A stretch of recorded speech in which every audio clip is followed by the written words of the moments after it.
From the latest on Cam Thomas's injury to tonight's in-season tournament game against the Boston Celtics, let's get you guys caught up on all things hashtag Nets World with New York Post Nets beat writer and reporter Brian Lewis.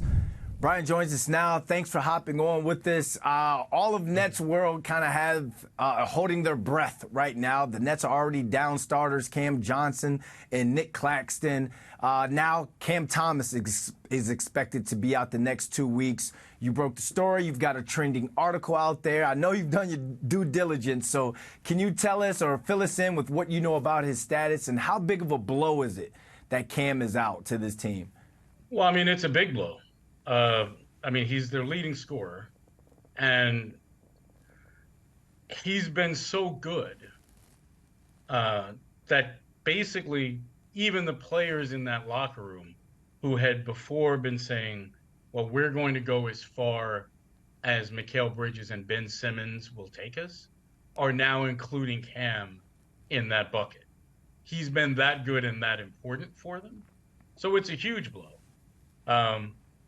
You mentioned he'd be out 2 weeks, which is not inaccurate, but he's going to be out at least 2 weeks. I'm not sure that I would be ready to be penciling him into your fantasy team 14 days from now or 13 days from now. He's going to be re-examined or reassessed in 2 weeks. We don't know what grade, right, the injury is, and you played, you're familiar, grade 1, 2, 3, so we don't know what grade it is. But we know they won't even look at him again for 2 weeks. What that consists of, we don't know. In other words, is that going to be more imaging? Is that just going to be a clinical look at, mobility and how he feels? We don't know. But I'd say we're looking at 2 weeks at a minimum, but certainly not 2 weeks at a maximum. At least 2 weeks without around 27 points per game. That's a huge fill in terms of someone having to be the next man up. We hear it all the time in sports, that theme or that phrase.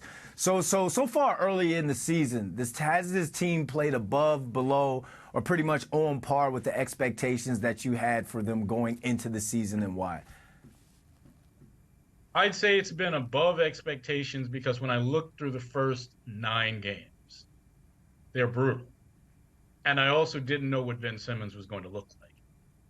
I know I had been hearing all summer, his progression is going really well. He looks really good. He looks spry, blah, blah, blah, etc. But you don't know until you see it, right? And this net team without a healthy Ben Simmons is an entirely different team. So if you had asked me the day the schedule came out, I frankly didn't think they would have won more than 3 games to this point. I'd say now that I've seen Ben Simmons, and there's still a lot of work that he has to do. He still seems to be shying away from contact at the rim. He's still not attacking the bucket the way you'd like to see. But the way he's looked, this is more than sustainable. I think they'll be better than this once they get some of these pieces healthy. And as you point out, there's Cam Johnson, who's just coming back today. He's played in the opener, hasn't played since, and he'll be playing again in Boston.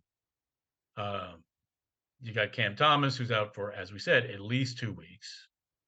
Ben is going to miss the Boston game. I mean, there are a lot of pieces that are missing. Nick Claxton hasn't played since the over. So there are a lot of pieces, and they've managed to keep their heads above water despite being woefully shorthanded.